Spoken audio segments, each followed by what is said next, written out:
अस्सलाम वालेकुम मेरी यूट्यूब फैमिली, क्या हाल है आप सबका। आज हम बहुत ही मज़े के यम्मी और क्रिस्पी ब्रिंजल फिंगर्स बनाना सीखेंगे। ब्रिंजल फिंगर्स बहुत मज़े के और कुरकुरे बनते हैं। इसको आप शाम की चाय के साथ भी खा सकते हैं। इसके अलावा लंच और खाने में भी जो है वो इस्तेमाल कर सकते हैं। जी चलें फिर स्टार्ट करते हैं रेसिपी। ब्रिंजल फिंगर्स बनाने के लिए मैंने लिए हैं 2 बैंगन और 2 बैंगन के कतले करके उनको फ्रेंच फ्राइज़ की शेप में मैंने बारीक बारीक काट लिया, जैसे आप देख रहे हैं। आप चाहें तो छिलका उतार लें, लेकिन इसको छिलके के साथ आप बनाएंगे तो ये ज़्यादा टेस्ट देंगे। एक साफ़ बाउल लिया, उस पर मैंने 4 टेबल स्पून जो है वो मैं मैदा ऐड कर रही हूँ। मैंने 4 टेबल स्पून मैदा ऐड कर दिया है और इसके साथ मैंने चावल का आटा 2 टेबल स्पून ऐड किया है।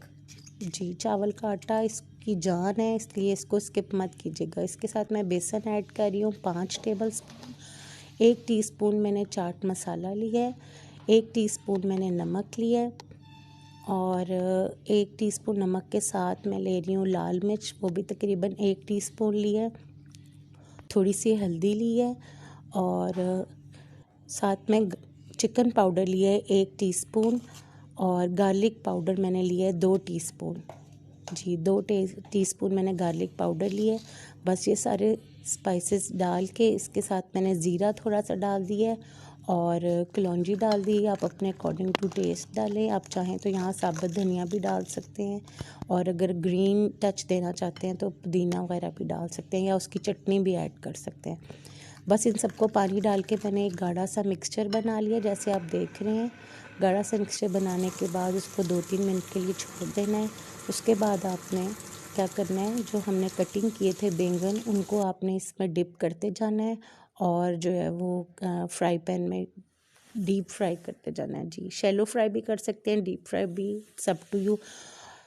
बस इनको फ्राई करके जब गोल्डन हो जाएंगे तो आप इनको बाहर निकालें। आप देखिएगा ये बहुत मज़े के और यम्मी बनते हैं।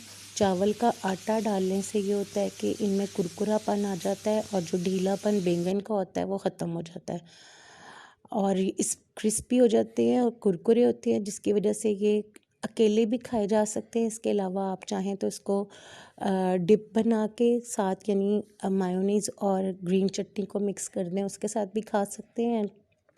केचप के साथ भी खा सकते हैं।